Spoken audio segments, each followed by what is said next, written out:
Okay, so far we've added player 1 and player 2. Now we're going to add our ball and some attributes to our scene, and hopefully we can get some movement on our ball. So let's go. Let's firstly jump back into our scene editor. We're going to add a new actor. This actor is going to be called ball. So I can also edit the name here, as you can see.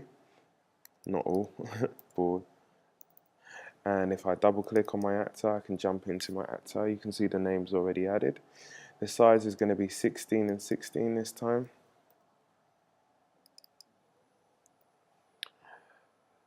The color, let's change that to red.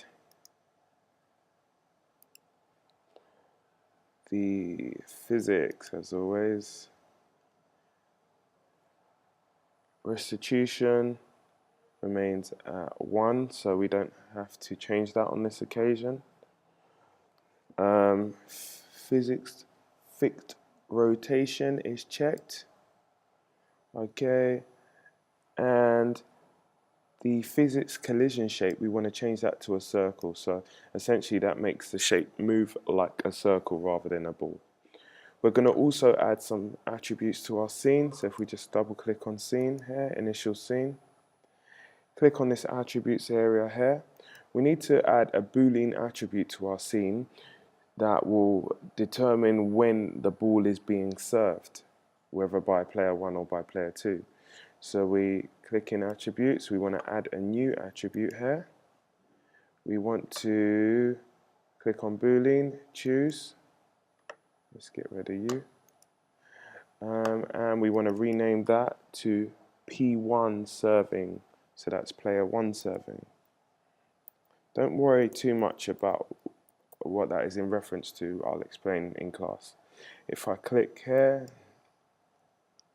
then we can jump back into our ball and let's add some more information. Command S that, actor, ball, and let's add some rules to our ball on page 37.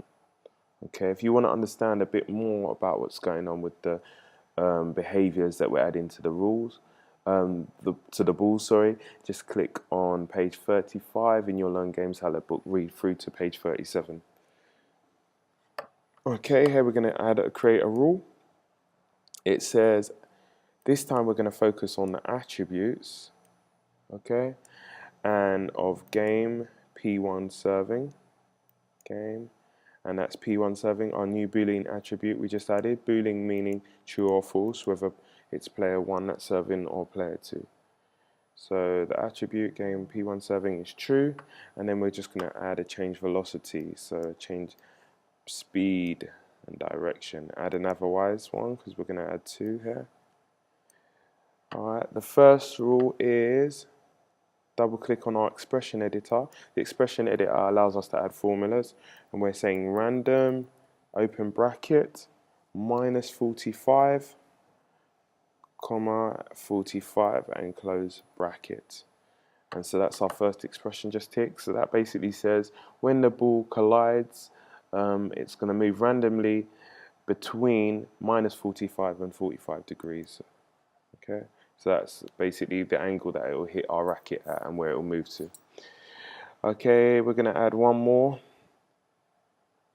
the movement of the ball.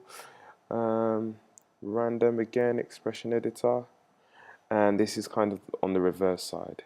So random open bracket, and it's 135 comma 225 and close bracket.